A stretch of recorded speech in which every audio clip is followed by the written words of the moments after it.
Los tres países que mayor ejercicio en ese tráfico hacen es precisamente el primero Rusia y el segundo Venezuela. Hay muchas personas que se han hecho multimillonarias con el diésel clandestino de Venezuela. Así finaliza el encuentro entre Donald Trump y Vladimir Putin. Todos los elementos coinciden con un juego de ajedrez. Pone en jaque al presidente Nicolás Maduro. Sin dudas, uno de los analistas políticos más lúcidos de América Latina. Todo un deleite intelectual escuchar a Janel Ferreras reflexionar sobre situaciones apremiantes del continente y el globo terráqueo. Y en esta ocasión, Janel tiene informaciones de primera mano sobre la situación en Venezuela. Adelante, Janel. Bueno, yo pienso que América Latina completa y el mundo está a las expectativas respecto al despliegue militar de Estados Unidos en el Caribe. No es nuevo de que Estados Unidos despliegue embarcaciones en el Mar Caribe, porque hay un principio en la geopolítica que establece que uno de los principales pilares de Estados Unidos es tener el control de los países periféricos a su gran nación. No existe posibilidad de que el imperio pueda controlar a Europa, a Asia o a Oriente Próximo, y que en el patio trasero, entonces, operaciones del narcotráfico, del crimen organizado o del terrorismo afecten los intereses puntuales de la sociedad norteamericana. Hay muchas especulaciones sobre si Estados Unidos va a invadir o va a intervenir el territorio de Venezuela. Y yo pienso que la movilización de 3 embarcaciones en primera etapa, 3 destructores, el Krablin, el Samson y el Jason Donhan,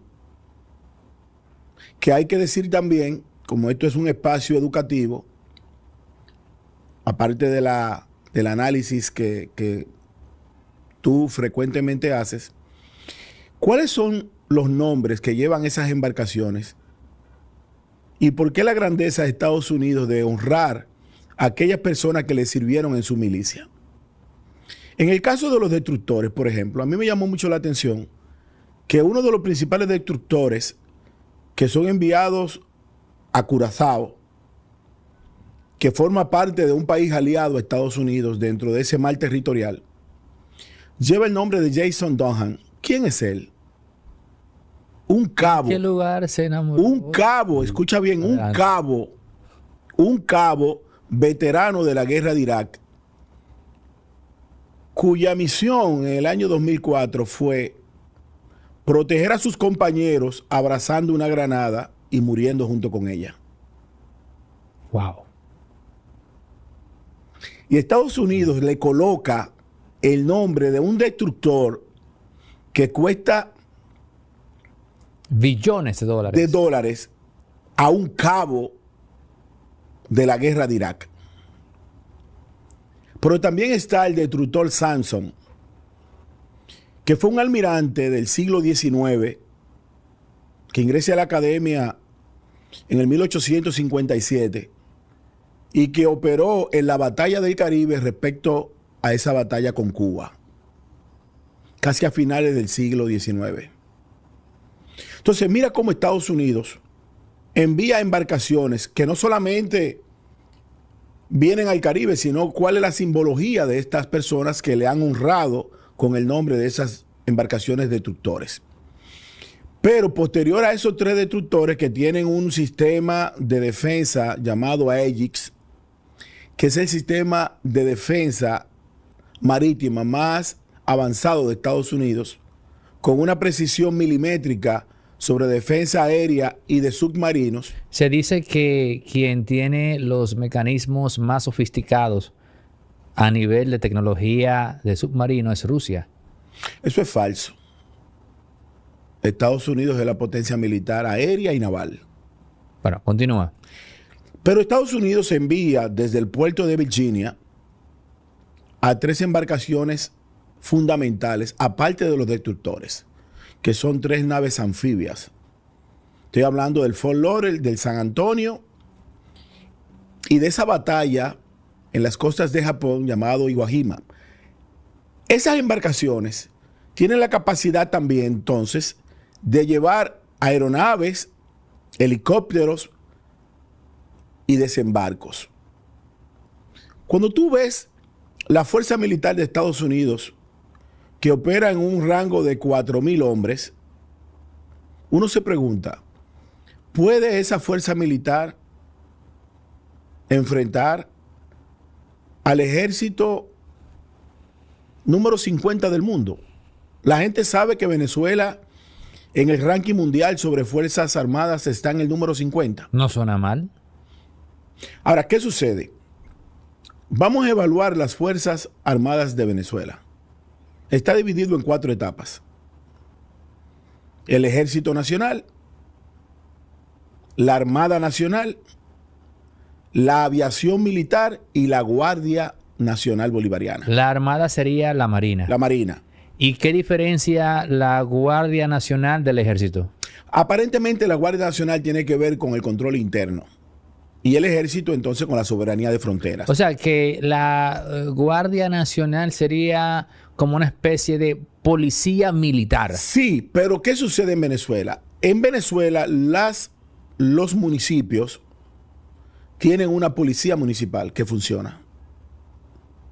Valencia tiene una policía, Maracay tiene una policía, Puerto Cabello tiene una policía, Morón tiene una policía, los municipios tienen su policía. Y hay un sistema de investigación que sería un auxiliar del Ministerio Público. Ahora, Venezuela, aparte de esos 4 elementos de las Fuerzas Armadas compuestas, repito, por el Ejército, la Aviación, la Armada y la Guardia Nacional Bolivariana, tiene también 2 organismos interesantes que serían una especie de reserva.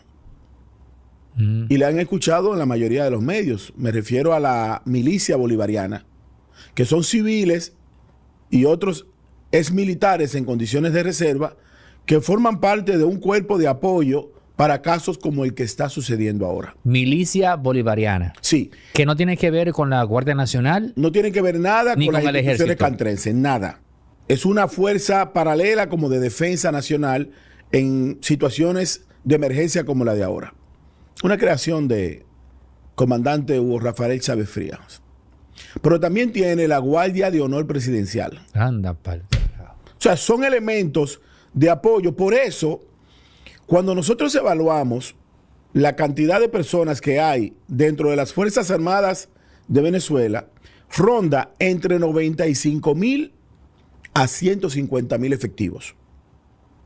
Sumando todo. Sumando todo. Ahora, ¿qué sucede? Cuando nosotros buscamos los elementos periféricos, puede llegar hasta 250,000 efectivos. Pero si sumamos la milicia bolivariana, por eso Nicolás Maduro ha hablado de la cifra de 4,500,000. Estamos hablando que los empleados públicos le ponen un uniforme y un fusil. Y esta operación,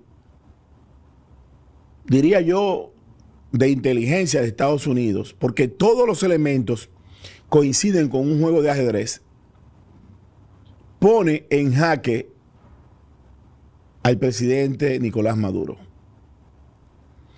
Hace tiempo que Venezuela decidió quitarle las armas al pueblo de Bolívar, al pueblo bolivariano de Venezuela. O sea, quitarle las armas a la parte civil. ¿Por qué? Porque eso es una doctrina de Cuba. Para tú tener el control del territorio a través de una represión o de un modelo de represión de libertades, tú tienes que tener el pueblo desarmado.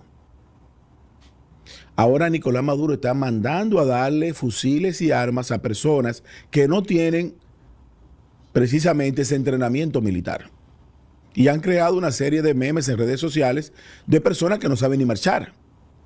El que tú tengas un fusil, el que tú tengas un lanzacohetes, no te hace a ti una persona capaz de defender la soberanía de un Estado. Pero además, Venezuela tiene alrededor de 229 aeronaves, Dentro de ellas, la mayoría de helicópteros son de fabricación rusa, pero Venezuela tiene aeronaves norteamericanas como los F-16, que se dice que no están en listeza operacional porque a partir del 1999 Estados Unidos dejó de cooperar con Venezuela. Y si la mayoría de los repuestos de una aviación que demanda un alto sistema de mantenimiento no llegan, entonces precisamente esas aeronaves no tendrán la listeza operacional de despegar en cualquier momento. Venezuela tiene una cantidad importante de tanques, pero esa operación sería una operación milimétrica de bombardeo de puntos estratégicos. Entonces, aquí está la gran pregunta, Aneudi. ¿Por qué razón la comunidad internacional, amén a las opiniones de Gustavo Petro, que junto con la tragedia de Venezuela le acaba de explotar una tragedia interna, y las declaraciones de la presidenta de México, Claudia Sheinbaum, que habla de la autodeterminación de los pueblos? ¿Dónde está la línea que divide las peticiones democráticas con el cerco militar que se le ha hecho a las costas territoriales de Venezuela? En que Estados Unidos no está buscando al presidente Nicolás Maduro. Estados Unidos está buscando al jefe del cártel de los soles. Detente ahí, porque eso que acabas de plantear, lo que nos dice entonces es que era precisamente necesario la narrativa del susodicho cartel y que quien lo manejase u operase fuese Nicolás Maduro, precisamente porque entonces eso le permite a ellos tratar el tema no como un asunto de un golpe de Estado, sino como un asunto de que ellos van tras la cabeza de un delincuente que osó meterse con Estados Unidos. Para Estados Unidos no es negocio ubicar un delincuente internacional y eliminarlo. Para Estados Unidos es negocio capturarlo y sacar la información. Porque si tú haces un empalme sobre las posibilidades de eliminar al hijo de Guzmán o capturarlo, el hijo de Guzmán es una pieza fundamental para la soberanía de Venezuela. Y tú me preguntas, ¿qué tiene que ver una cosa con la otra? El testigo a cargo en un juicio para Nicolás Maduro, Diosdado Cabello y Padrino López es el hijo de Guzmán. Porque él dirige una red llamado el Cártel de Sinaloa. Y él dice que los representantes del Cártel de los Soles es precisamente Nicolás Maduro y Diosdado Cabello. Ahora, ¿tú has averiguado de qué se le acusa al Cártel de los Soles? O a esa organización. A esa organización. Omitimos en adelante el cartel aquel de México, el chapito aquel, continúa. ¿De qué se le acusa a ese sistema operacional del crimen organizado? De tráfico de sustancias controladas, de tráfico de oro clandestinos y de tráfico hay que recordar de combustible. Hay que recordar que Venezuela, casualmente, empalmando cosas, también tiene grandes yacimientos de oro. Uno de los países que tiene mayor cantidad de oro de América es Venezuela. Venezuela es uno de los 5 países del mundo que tiene la tabla periódica completa. En Venezuela no escapa ninguno de los metales que están en la tabla. Venezuela no solamente es la mayor reserva de petróleo. De hecho, esas operaciones de transbordo de combustibles en alta mar, los 3 países que mayor ejercicio en ese tráfico hacen es precisamente el primero Rusia y el segundo Venezuela, porque está conectado a los bloqueos. En el Caribe, en este Caribe donde nosotros vivimos, hay muchas personas que se han hecho multimillonarias con el diésel clandestino de Venezuela. No es un galón de gasoil ni 10 galones de gasolina para tu jipeta. Es embarcaciones completas semanalmente que se le compra a Venezuela a través de ese tráfico paralelo para evitar las sanciones de Estados Unidos. De hecho,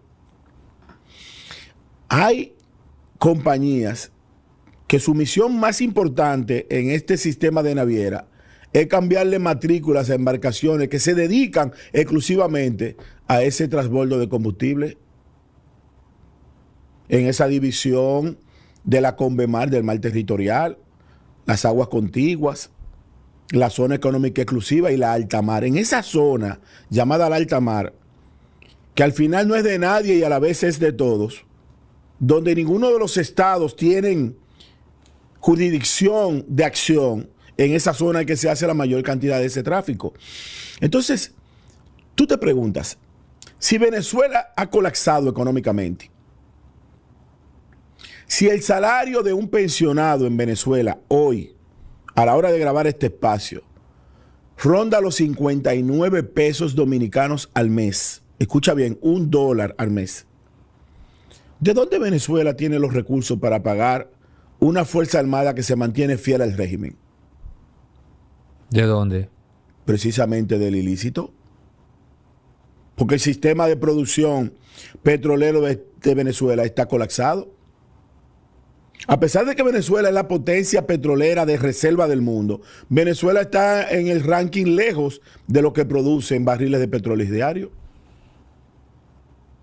Yo te voy a mencionar un solo caso para que tú más o menos entiendas. Colombia tiene mayor producción petrolera que Venezuela. Y tiene menos petróleo. Y tiene menos petróleo.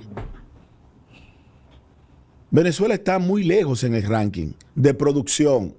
Entonces, esa producción económica de Venezuela, amparada en que en su gran reserva, para lo único que ha servido es para que por lo menos China le haga préstamos especiales a Venezuela, poniendo en garantía la reserva del petróleo. Pero China tiene que saber eso que tú estás diciendo ahora. Claro que lo sabe. Lo que pasa es que entre lo que se ve y lo que no se ve está el Pacto de Alaska. Recuerda que el mundo tiene ahora mismo 3 cabezas importantes. Adelante. Donald Trump, Vladimir Putin y Xi Jinping. 2 de ellas se reunieron en Alaska. Y esa narrativa que Estados Unidos tenía contra Vladimir Putin en la administración pasada, ¿qué decían de Putin? Un criminal de guerra, un fugitivo. Ah, bueno, pero el fugitivo se acaba de dar la mano, nada más y nada menos que con el presidente de Estados Unidos. Y la despedida de esa reunión es, muchas gracias por venir, nos vemos pronto. Y Putin le responde, yo espero que sea Moscú. Y Trump le dice, wow, qué petición, lo voy a pensar, me va a traer problemas, pero es posible. Le dijo, me va a traer problemas. Sí, pero es posible. Así finaliza el encuentro entre Donald Trump y Vladimir Putin. Y no hay que ser un genio en esto. Pero yo creo que en Alaska no solamente se trató el tema de Rusia y Ucrania. Debe haber un trueque entre Crimea y Venezuela. Yo acepto la salida a la península de Crimea, que hay que entender también a Rusia. La única posibilidad de Rusia de tener un contacto permanente con los mares cálidos, sobre todo la salida del Mar Negro al Mediterráneo, es Crimea.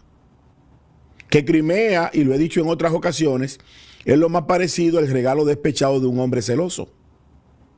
Crimea era de Rusia y se la entrega a Ucrania en esas relaciones de sociedad eterno. Es lo mismo, Aneudi. Cuando un hombre ciegamente ama a una mujer, le regala todo. Pero cuando esa mujer lo deja, el hombre quisiera recuperar todo lo dado.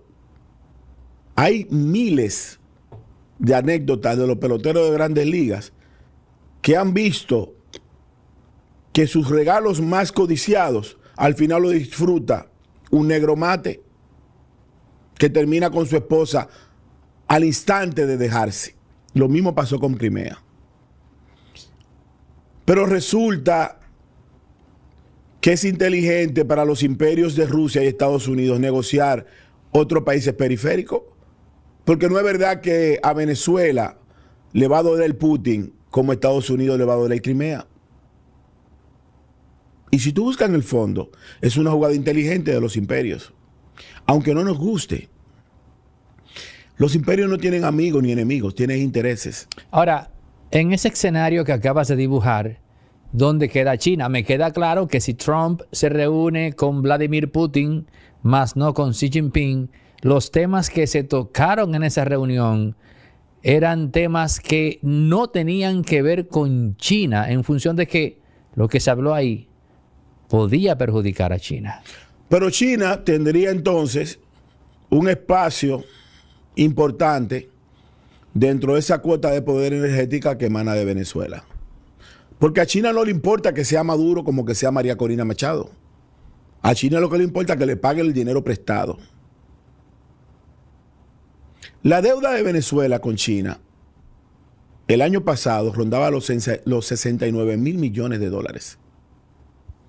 Prestado. De hecho, China tiene en Venezuela el proyecto ferroviario más importante de la historia de Venezuela. Y algunos de esos procesos parados desde el gobierno de Chávez. Pero a China le interesa que seguir invirtiendo en esta ruta de la seda estratégica con los puertos de profundo calado, no solamente con Chancay en el Perú, también en el Caribe. ¿O tú piensas que Venezuela va a contar con la protección de Rusia y China ante un intercambio militar respecto al cártel aquel? No. Porque, repito, la jugada de Estados Unidos ha sido muy inteligente. Tú dices que a China no le importa en lo más mínimo que Nicolás Maduro se mantenga en el poder. No. A China lo que le interesa es que sus intereses en Venezuela se mantengan. ¿Tú crees que Donald Trump esté interesado en garantizarle eso a China? Pero la grandeza de Trump es negociar. La grandeza de Trump es negociar. Y hay que decir una cosa, Reudi.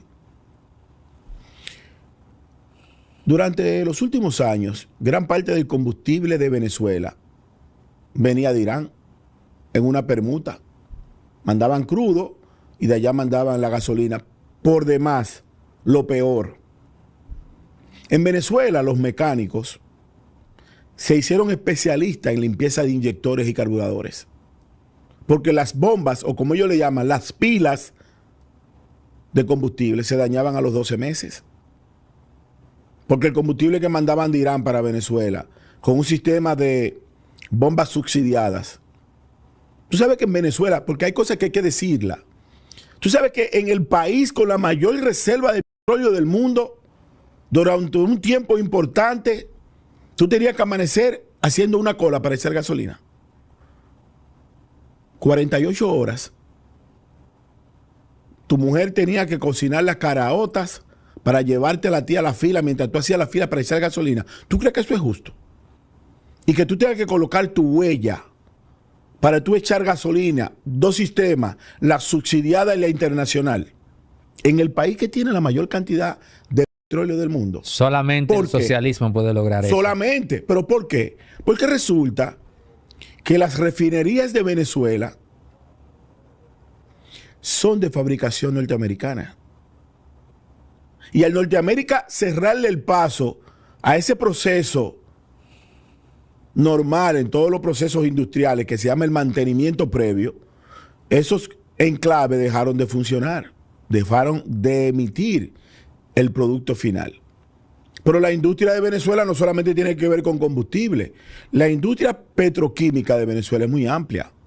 Plástico, derivado, fertilizantes, muchísimas cosas más. Nosotros lo vemos aquí en el Caribe insular, en República Dominicana, porque lo único que nosotros tenemos aquí es consumo de combustible y un despliegue amplio de fundas plásticas y vasofón, pero todo eso es derivado del petróleo. Pero en Venezuela, en el pasado no muy lejano, costaba más, escucha bien lo que te estoy diciendo, una botellita de agua plástica que llenar el tanque de tu combustible. En un pasado no muy lejano. Sí, que lo vi yo. No me lo contaron. ¿En qué gobierno? Yo. En el gobierno de Maduro. ¿De Maduro? Sí. ¿Del mismo Maduro? Del mismo Maduro. Claro. Antes de Chávez morir. Ahora, te estoy hablando ayer. En Venezuela, la mayoría de la gente en el Caribe usa debajo de los envases de los vehículos, donde van los vasos, un menudo, en la cultura dominicana para darle a quién, a los limpiavidrios, ¿cierto? Con eso era que si tú pagabas la gasolina en Venezuela, con el menudo.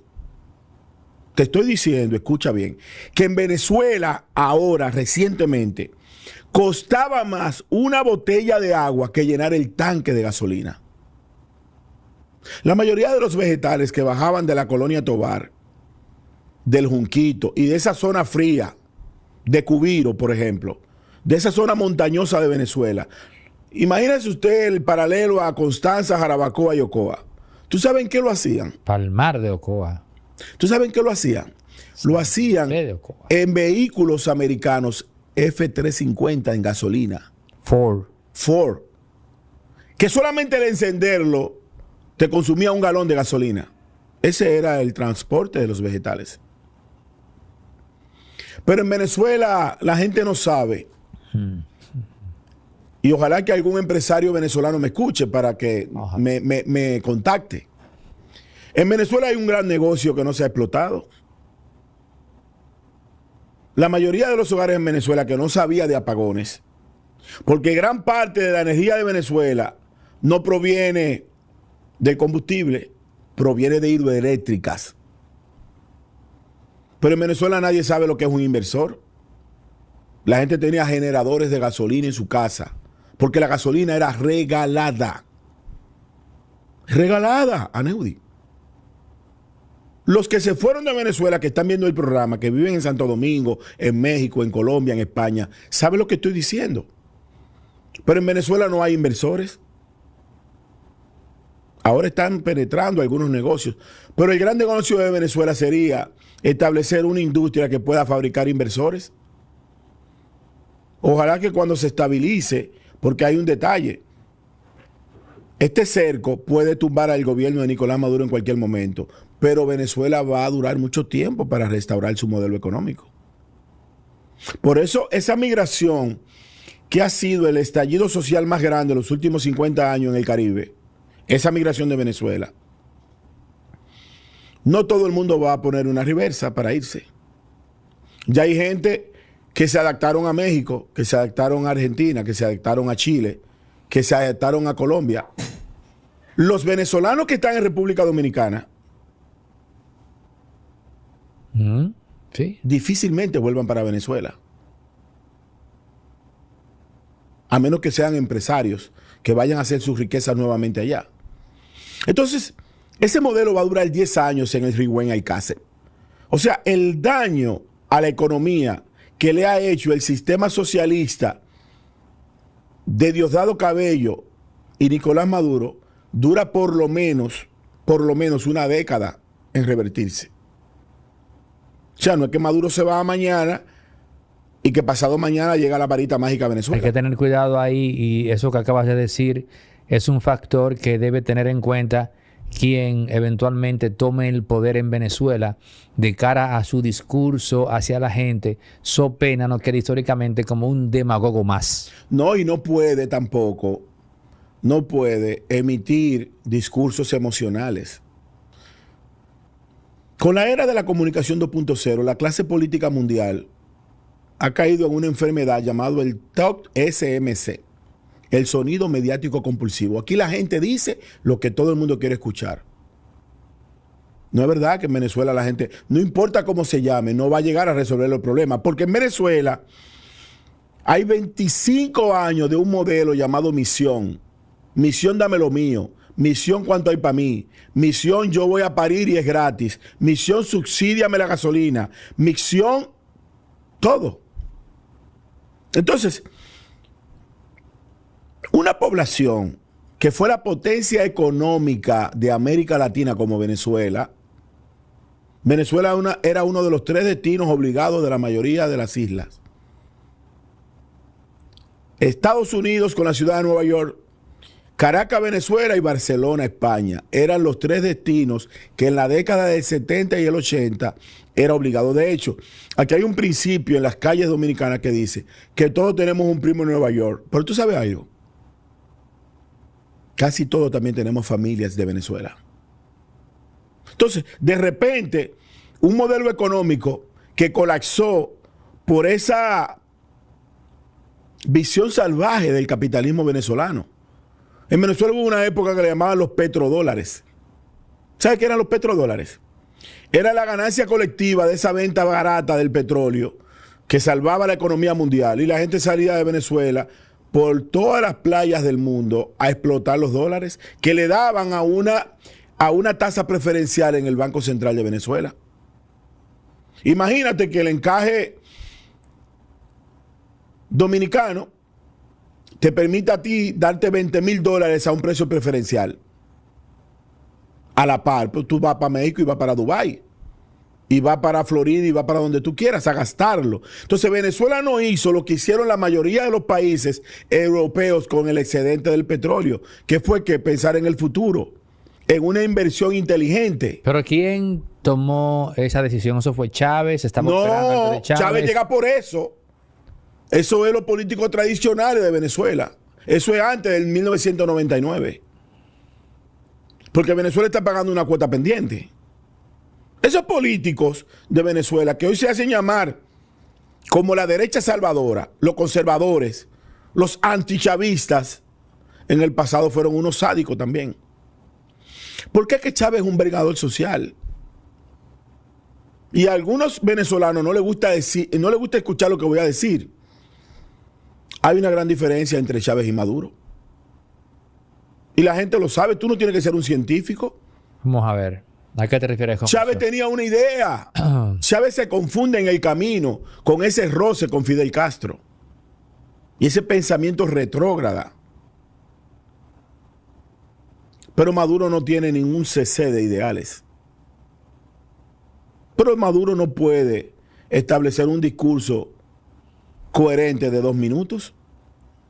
De hecho, en la división política de Venezuela, en la actualidad,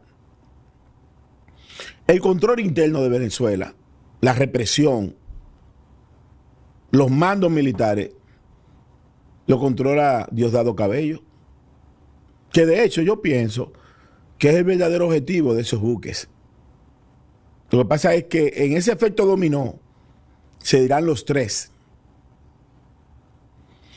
Pero el supracanciller de Venezuela sigue siendo Nicolás Maduro. Por eso Nicolás Maduro apela en ese discurso de temor a la comunidad internacional. ¿Y qué reúne Nicolás Maduro ante la movilización de 6 embarcaciones y un submarino de Estados Unidos? Él moviliza el ALBA.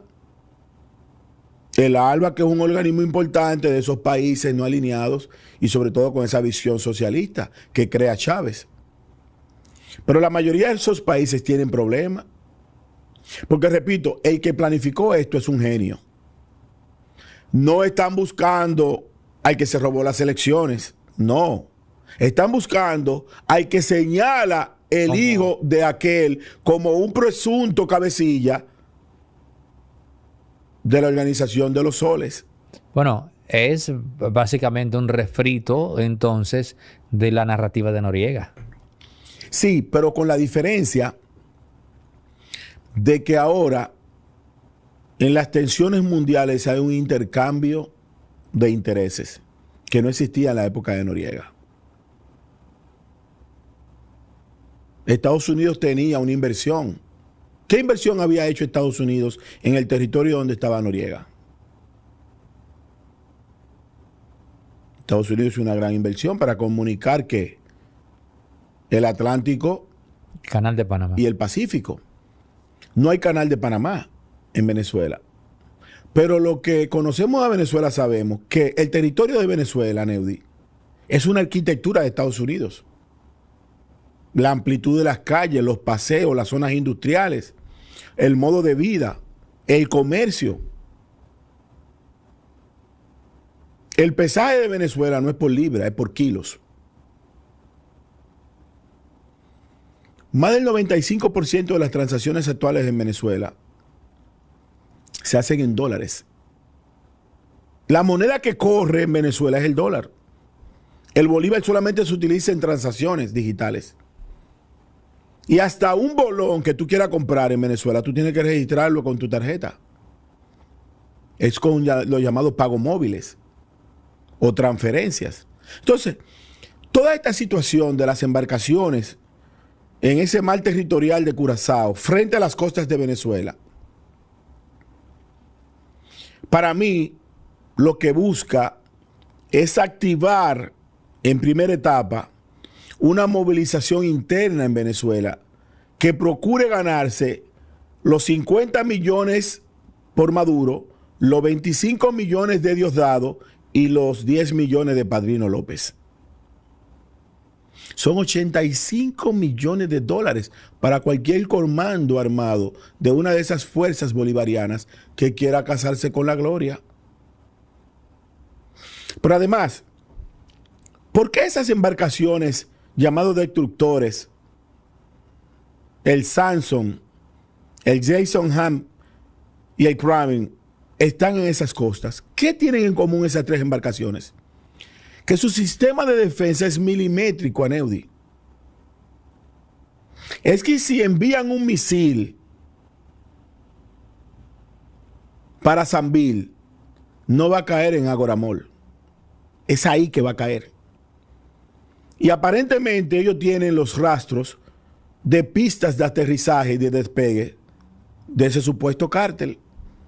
Porque anterior a la movilización de las 6 embarcaciones, Estados Unidos movilizó un avión llamado Poseidón, que tiene la capacidad de un sistema de inteligencia prácticamente en tiempo real. Pero además, ¿tú piensas que Estados Unidos va a movilizar 6 embarcaciones y un submarino para nada? Hay un gasto ahí. Logística, no solamente alimentos. No solamente un gasto. ¿Tú sabes qué está en juego, Aneudi? Vamos a ver, adelante. Está en juego la credibilidad del imperio. Si no hace nada. La credibilidad del imperio, claro. En Estados Unidos la gente está cayendo en las calles por esas sustancias controladas. El fentanilo ha acabado con la sociedad norteamericana. Mueren más personas en Estados Unidos que en algunas guerras vivas del mundo. Eso es increíble. Entonces, ellos tienen una guerra y esa guerra es contra el tráfico ilegal de sustancias controladas, que es una tragedia para la mayoría de los países que estamos en el tránsito entre lo que produce uno y lo que consume el otro. Porque para tú hablarme a mí de lavado de activos y comprarme un edificio completo a como te lo vendan, debe haber una zona franca que produce, pero un público que consuma. Un tema de oferta y demanda. Tú no haces ningún negocio. Por mayor inversión que tú tengas, tú no haces ningún negocio para que no tenga salida.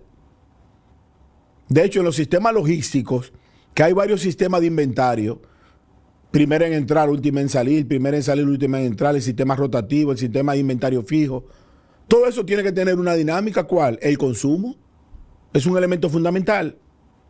El consumo. De hecho, la publicidad es una herramienta que lo único que hace es movilizar el consumo. O apela a ello. Claro. Por eso las grandes industrias que han tenido éxito, por ejemplo, en el mercado local, se siguen anunciando. ¿Por qué? Porque no se pueden descuidar el consumo. Y la producción de sustancias controladas tiene un público que sin ánimo de un sistema de publicidad, entonces tiene algo peor, que es la adicción que provocan esas mismas sustancias. Ahora, en todo este periplo que has hecho hasta ahora, el tema militar muy en particular, ¿tú sientes que Estados Unidos está contando, oye la palabra, está contando con que sí o sí algún grupo de militares en Venezuela querrá esos 85 millones de dólares? Estoy convencido que la inteligencia norteamericana ya ha infiltrado las Fuerzas Armadas de Venezuela. Estoy convencido. De hecho, creo que el plan está armado para que cuando estalle algo fuera, se movilicen dentro, o cuando estalle algo dentro, se movilicen fuera. Tú sabes que el precio de la sustancia controlada, para no mencionarla, subió de precio con la movilización de los 6 embarcaciones. ¿Por qué? Porque ya esas naves que salían por el inventario permanente no van a salir. Y si tú le paras el negocio una semana a un sistema de elementos que está conectado con los 700 millones de dólares confiscados entre República Dominicana, la Florida y otros territorios, el dinero se gasta, pero además tú tienes una situación. La lealtad de las Fuerzas Armadas Bolivarianas de Venezuela están amparadas en una exclusiva economía de ellos. Porque el dólar es para los pensionados, pero los generales de Venezuela no viven con el dólar. No, ellos no. De hecho, hay más de 4,000 bloqueos de visa y permisos, tanto en Estados Unidos como en Europa, para la familia del régimen, que no solamente compete a los 7 jinetes del apocalipsis, sino a esa cúpula militar completa. Porque hay un detalle, Neudi, los familiares de los generales de Venezuela que están con el régimen vienen aquí de turistas y disfrutan de nuestras playas como personas exitosas del comercio internacional. Mientras un grupo de pendejos tiene que emigrar aquí, teniendo doctorado en Venezuela y tener que trabajar aquí como asistente, teniendo licenciaturas en Venezuela y tener que trabajar aquí como meseras de cantina, teniendo ingenierías en Venezuela y tienen que irse a trabajar en casa de familia en Estados Unidos. ¿Tú piensas que es poca la tragedia que sucede en Venezuela? Y gente que tiene que reinventarse, porque he dicho varias veces, en Venezuela no se vive, en Venezuela se sobrevive. Lo único que Venezuela sigue resistiendo como el bravo pueblo a no adaptarse al sistema cubano, que la gente tiene que vivir con una supuesta racionalidad, mientras los que dirigen el sistema, en esa incoherencia maldita del socialismo, comen langosta y el otro tiene que comer sardina. Pues tiene proteína la sardina. Sí, pero nadie come sardina por lujo, la come por necesidad. Puede ser el alimento del mundo, no me venga con sardina. Óyeme bien. Deberían quitarle ese estigma, es un alimento muy nutritivo. Bueno, puede ser nutritivo, pero no lo come nadie, es rico. Lo pueden comer de hobby un día. Además, no se trata de sardina, se trata de pobreza, se trata de enlatado. Se trata de que tú vas a comer lo que yo te dé mientras yo como lo que yo quiera. Eso no es justo. No, no lo es. Oye bien lo que te voy a decir. Si hay un principio en la humanidad que debe ser horizontal para todo el ser humano, de la alimentación. Desde el principio de las civilizaciones, la gente tiene derecho a comer lo que quiera, sobre todo lo que produce. Y en la base económica de todas las sociedades del mundo, por mayor riqueza que tú tengas, están parados en un sistema total de pobreza. Es increíble. Por eso las naciones que han tenido una visión distinta, sin ánimo de caer en el socialismo, porque reitero, yo no creo en eso. Yo no creo en esos modelos, ni en uno ni en otro. Yo pienso que la gente tiene que vivir según su esfuerzo. Si tú te leíste 5 libros en una semana, tú no puedes vivir igual que el que pasó la semana embullado con una degradación de dembow y macadance. Tú no tienes que vivir igual que él. Pero si tú eres una mujer que te dedicaste a estudiar, que te fajaste en una universidad o en un instituto técnico, tú no puedes vivir igual que una mujer que se dedicó a la mala vida, al socialité y al chapeo. Tú no puedes. O sea, en la vida debe haber una diferenciación que lo determine el esfuerzo personal. Pero ¿qué es lo que hacen estos sistemas? Que le meten un dogma colectivo a los pueblos de que es importante vivir en comunidades, pero ellos no viven en comunidad. Móntate en el Almendrón en Cuba, o vete a desayunarte en la Candonga, mientras yo recibo un sándwich de finas hierbas, rúcula y jamón curado. Coño, pero no puede ser así. Yo no estoy diciendo que todo el mundo coma aquello, pero debe haber un sistema donde la gente tenga un esfuerzo personal y que ese esfuerzo personal te rinda lo que tú quieras. Pero lo que ha pasado en Venezuela es que el modelo ha empobrecido a una clase que no necesariamente estaba acostumbrada a vivir así. Si había un latinoamericano, después de los argentinos, que vivía con mucho orgullo era el venezolano. De hecho, yo no sé hasta qué punto el Dios de la segunda religión abrahámica ha aterrizado a mucha gente en Venezuela que usaba toallitas húmedas para saludarte y que te miraba por encima de los hombros. Pero todo indica que este es el principio del fin de un cuarto de siglo de un sistema socialista. ¿No cometió un error Nicolás Maduro al decir en un discurso nacional o hablar más bien en un discurso de militares que se dirigieron a él solicitándole un entendimiento con Donald Trump, incluso hasta dejar el poder en buenos términos? Esa es la demostración de que la estrategia de ajedrez tiene en jaque al régimen. Y condenar desde luego Maduro a quienes le propusieron eso. Claro, y hablar de que él no está amparado en la cobardía. Pero el que le propuso eso tiene una condición especial. Adelante. ¿Cuál? Es que le llega. Eso no se lo propuso Miguelón, que es amigo de él, de Santo Domingo, ni se lo propuso el presidente Leonel Fernández, que fue a las elecciones, ni se lo propuso a Neudi, que tiene un programa de televisión aquí. No, eso se lo propuso un militar que le llega. Y en estos momentos, para llegarle a Maduro, hay que tener mucha enllavadura. Maduro no está durmiendo en su cama, ni amanece en el mismo lugar todos los días. Yo temo que a Maduro le pase lo de Muammar Gaddafi, que un dron lo estabiliza en un lugar mientras que las milicias de la revolución lo capturan. En Venezuela va a pasar algo. Yo no sé si va a pasar esta noche, si va a pasar mañana, si va a pasar dentro de un mes, pero la movilización de esas embarcaciones para acercar el tráfico ilícito de ese supuesto cártel no es en vano. Y te voy a decir algo. Desde el año 1999 hasta hoy, donde se está grabando este espacio, nunca la amenaza internacional había sido tan fuerte como la de ahora. Si tú buscas o traes aquí a un psiquiatra o a un psicólogo de la conducta humana,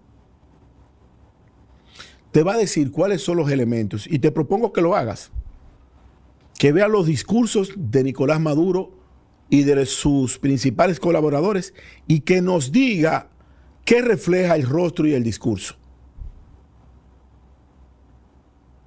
Porque hay discursos que hablan más en sus gestos que en las propias palabras. Maduro está aterrado, hermano. Maduro está aterrado. Y Maduro tiene la salida inteligente que hay 3 naciones, por ejemplo, o 4, que a él le garantizan un asilo político viable. Cuba, Nicaragua, Rusia e Irán. Turquía. ¿A quién quitamos para poner a Turquía? No, en Turquía el presidente Erdogan le garantiza a él un asilo político. Y resulta que Turquía entonces es el segundo ejército más importante de la OTAN, después de Estados Unidos, en términos de capacidad de personas. Es Turquía. Entonces, en Turquía hay un modelo económico con un presidente que es de fuerza, pero va a un sistema electoral, porque esa es la otra desgracia de Venezuela. Y esta es la otra desgracia de Nicaragua. Tú no puedes llegar por un sistema democrático. ¿Qué es lo primero que hace el socialismo cuando llega a través de las urnas? Se blinda. Lo primero es que desconoce el sistema por donde llega. O sea, yo me pregunto, porque yo no estoy criticando el sistema de Chávez. De hecho, mis amigos en Venezuela, los que ven este espacio, saben que lo que estoy diciendo aquí se lo he planteado a ellos. Era necesario buscar un candidato del socialismo alterno a Maduro y rotar las caras. Y si usted pierde, vuelve. Pero el socialismo no quiere reconocer ningún sistema democrático. ¿Tú sabes qué piensa ahora la gente con las últimas elecciones? La gente no sabe qué pasó. La gente sabe solamente que lo avasallan. Pero es un asunto molestoso que tú vayas a una fila electoral como pasaron en las últimas elecciones presidenciales, que yo tuve en Venezuela una semana antes y yo vi, era 80-20, era 90-10 a Neudi. Era 90-10 a favor del cambio del sistema político. Pero resulta que lo primero que hace una persona que llega por la democracia y es socialista es de conocer el sistema por donde llegó. Es como que tú subas a una escalera, te encumbres en último piso y lo primero que haces es que rompa la escalera, porque nadie más tiene derecho a subir. Y la democracia en América es la principal prostituta. Aquí nadie cree en la democracia. Poca gente. Por eso los gobernantes en América Latina, en todos estos países, se creen dioses. Y hay que hacer lo que ellos quieran. Cuando el verdadero poder radica en el pueblo. Que hay gente que dice, bueno, pero el pueblo de Venezuela ha sido flojo. Sí, es muy cómodo hablar desde aquí. Pero hay que ver lo que es Operación Quítame las Uñas, Operación Tuntún. Una operación montada después de las elecciones que perseguía a la gente. Hubo una situación colectiva. Aneudi, la gente empezó a borrar WhatsApp. Porque Maduro dijo en un discurso que había que descargar otro sistema de comunicación, porque Telegram era un sistema de espionaje, claro. WhatsApp. Entonces, ¿qué sucede? No, lo que pasa es que los dueños del sistema de WhatsApp no se prestaron para dar los códigos de apertura de información. Pero la gente salía a la calle con el terror de que un agente del SEBIN, del Servicio de Inteligencia Bolivariano, le cogiera el celular y lo mandara a abrirlo para chequear conversaciones. ¿Tú piensas que una gente en el 2025 puede vivir con ese temor? Yo pienso que es importante no promover la violencia internacional, fundamental. Ahora, eso de Venezuela hay que resolverlo. Y si Maduro cae, por las razones que fuera, gracias a ese bloqueo de Estados Unidos, en Venezuela habrá una fiesta. Escucha bien lo que te estoy diciendo. Una fiesta de 30 días. ¿Qué es lo que sigue inmediatamente después? Mandar a buscar a Edmundo González Urrutia, darle el gobierno, punto 1. Punto 2, un gobierno militar. Punto 3, un gobierno provisional para convocar nuevas elecciones. Mira, si la intervención se da, o si la revolución armada sucede a lo interno, que son los dos escenarios, porque aquí hay dos escenarios, o las 6 embarcaciones actúan, o la movilización interna actúa. Lo que proviene es un reconocimiento a las elecciones pasadas donde Edmundo González Urrutia ganó las elecciones. Y González Urrutia será un presidente de tránsito en Venezuela. ¿Podría González Urrutia ser un presidente de un periodo especial que llame a elecciones y que se presente prácticamente de forma unánime a María Corina Machado como la presidenta legítima de Venezuela? No hay espacio para una transición militar, porque los militares se descalificaron durante 25 años. Y no hay espacio para una improvisación, porque ya Venezuela tiene en los organismos internacionales el reconocimiento de Edmundo González Urrutia. De hecho,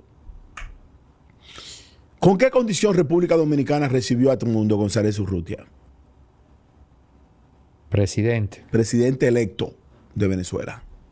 Pero con esa misma condición se fue recibido en España. Entonces la comunidad internacional, que es importante porque hay que dividir lo que es un país, una nación y un estado, no hay posibilidad de que Venezuela siga funcionando sin el reconocimiento de la comunidad internacional. Venezuela no puede seguir subsistiendo. De hecho, en un momento determinado, hasta Brasil hizo silencio. Y hubo un enfrentamiento entre el presidente Lula y las posiciones de Maduro. Maduro ofendió a Lula. Y yo te dije a ti en un programa pasado que esa factura iba a pasar. ¿Tú no piensas que es sospechoso que Lula no ha dicho nada? Porque no se trata de democracia. Entonces, lo que viene en Venezuela es un gobierno de transición.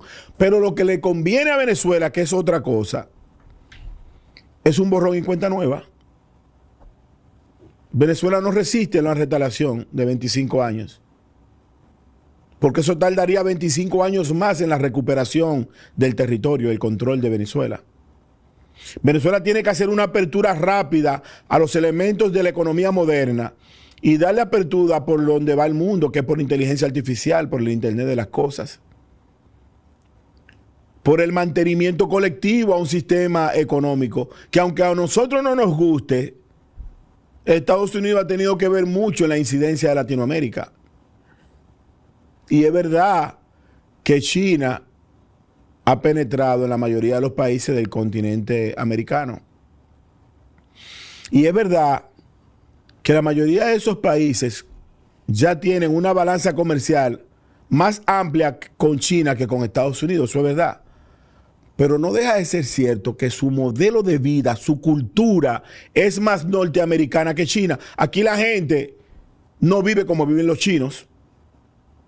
La gente asume la economía y el intercambio de una facilidad, de una ruta de la seda que te permita tenerlo todo en una plaza. Eso que tú acabas de decir, y me parece fenomenal para cerrar tu participación, representa toda una paradoja para Estados Unidos.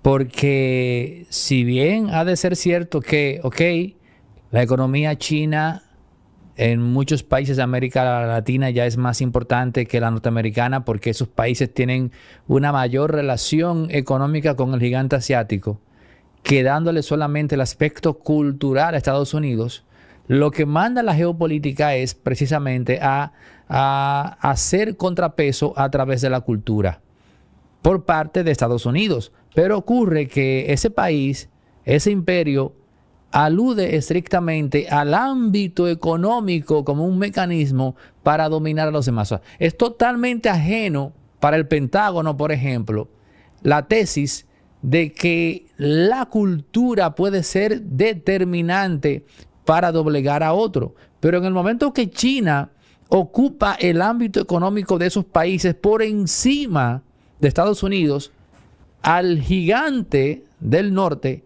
no le queda más que explotar entonces lo que tú dices, la cultura. Por eso la paradoja, por eso lo contradictorio, por eso hasta la ironía. Claro, y la gente tendrá que evaluar de que el principal brazo cultural de Estados Unidos, que es Hollywood, por eso Hollywood te planteó de que un hombre en un caballo derribaba un helicóptero Apache. O que un norteamericano, después de haber recibido más golpes de que lo recibió Crazy Design de Casablanca, terminó derribando a un ruso llamado Iván Drago. Exactamente. O sea, es un tema de que el mundo vea de que un hombre con un arco y una tapa de metal, llamado el Capitán América, era el superhéroe del mundo. O sea, eso es el poder blando de la cultura. Y es mi principal misión histórica en la sociedad dominicana hoy, que nosotros hemos perdido la cultura. Pero la cultura es la principal defensa de un Estado nacional. Bueno, señores, una exposición vívida de no solo la situación interna en Venezuela, sino la ramificación inmediata en Estados Unidos, en Rusia y también en China por parte de Janel Ferreras. Todos los que permanecieron hasta la parte final de este capítulo están debidamente recompensados con esta cátedra geopolítica de Janel. Janel, Halford Mackinder estaría satisfecho.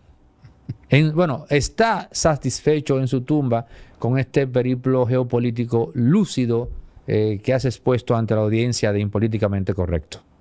Así que ustedes, no sé si quieren decir algo más ya en la parte final. No, mantenernos simplemente informados y sobre todo te garantizo y te prometo de que vamos a mantener en estos días una comunicación más fluida para darle seguimiento a esa República Bolivariana de Venezuela. Bueno, señores, suscríbanse los que no lo han hecho, activen la campana, comenten, compartan, den like. Empieza el próximo. Sigue creciendo la familia de productores de contenido que graban acá en los estudios de Resorte Media. Ahora también tenemos a la doctora Lipni Valenzuela, que viene con sus crónicas de salud acá en los estudios de Resorte Media todos los días, y tú puedes seguir su contenido también, desde luego, en YouTube, colocando crónicas de salud en el buscador. Así que damos la bienvenida a esta parrilla de productores, a Lipni Valenzuela, médico, con sus crónicas de salud. Así que ustedes tendrán una nueva razón cada día para estar pendientes a crónicas de salud, porque me cuentan que es un capítulo nuevo por día. Señores, recuerden que Resorte Media tiene estudios inmensos con capacidad de 4 a 6 personas, con tomas en movimiento. Así que emprendedores, estudiantes universitarios, empresas, todo aquel que esté ubicando, ¿no?, un setting de estudio para hacer podcast bien ubicado, estratégicamente ubicado en Bellavista, casi llegando a la Núñez de Cáceres. Aquí puede encontrar esos estudios. Figuras como Noel de la Rosa, Eladio Hernández, La Quinta Pata, Anro Rivas, un servidor. Grabamos acá en los estudios de Resorte Media, donde se está gestando la comunidad de influencers o no comentaristas, analistas locales e internacionales. Están saliendo de acá, de estos estudios. Remberto Pichardo, no se me podía quedar, Remberto, el buen amigo Remberto Pichardo, todos grabando acá en los estudios de Resorte Media. En el número que ves en pantalla ahora mismo puedes escribir y apartar tu cita para que vengas a conocer los estudios y los planes que tenemos de renta y alquiler de espacios desde 30 minutos en adelante, con capacidad para 4 o 6 personas. Tomas en movimiento y laborando desde las 7 hasta las